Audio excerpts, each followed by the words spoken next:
నిజాం నిరంకుశ ప్రభుత్వానికి వ్యతిరేకంగా తెలంగాణ విముక్తి కోసం పోరాడిన ఏకైక పాత్రికేయుడు షోయబుల్లా ఖాన్ అని కొనియాడారు కేంద్ర మంత్రి కిషన్ రెడ్డి.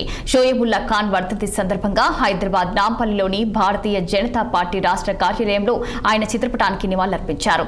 ఖాసిం రజ్వీ దుర్మార్గాలు, దురాఘాతాలు, అత్యాచారాలను ప్రజలకు తెలియజేస్తూ తన ఇంట్లో ఉన్న వస్తువులను కూడా అమ్మి పాత్రికేయ ధర్మాన్ని నిర్వర్తించాడంటూ షోయబుల్లా ఖాన్ ను కేంద్ర మంత్రి స్మరించారు. ఇక ఇమ్రోజ్ పత్రిక ద్వారా ప్రజలను చైతన్యవంతం చేశారని గుర్తు చేశారు. అలాగే బీజేపీ ప్రభుత్వం ఏర్పడిన తర్వాత తెలంగాణ లిబరేషన్ డేను ఏటా ఘనంగా నిర్వహిస్తున్నామని ఈసారి కూడా సెప్టెంబర్ 17న వేడుకలకు కేంద్రం ఘనంగా నిర్వహిస్తుందన్నారు కేంద్ర మంత్రి కిషన్ రెడ్డి. యొక్క నిరంకుశ ప్రభుత్వానికి వ్యతిరేకంగా ప్రతీకంగా ఖాసిం రజ్వీ దుర్మార్గాలను, దురాఘాతాలను, అత్యాచారాలను ప్రజలకు తెలియజేస్తూ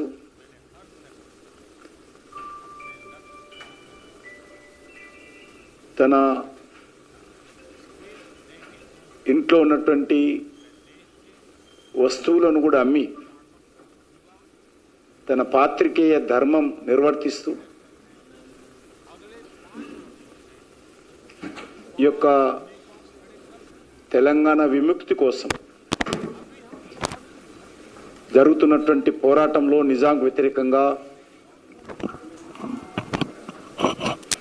ఏకైక పాత్రికేయుడైనటువంటి షోయబుల్లా ఖాన్ వర్ధంతి రోజు వారు ఆ రోజు నిజాం యొక్క దురాఘాతాలకు వ్యతిరేకంగా ఇమ్రోజ్ పత్రిక ద్వారా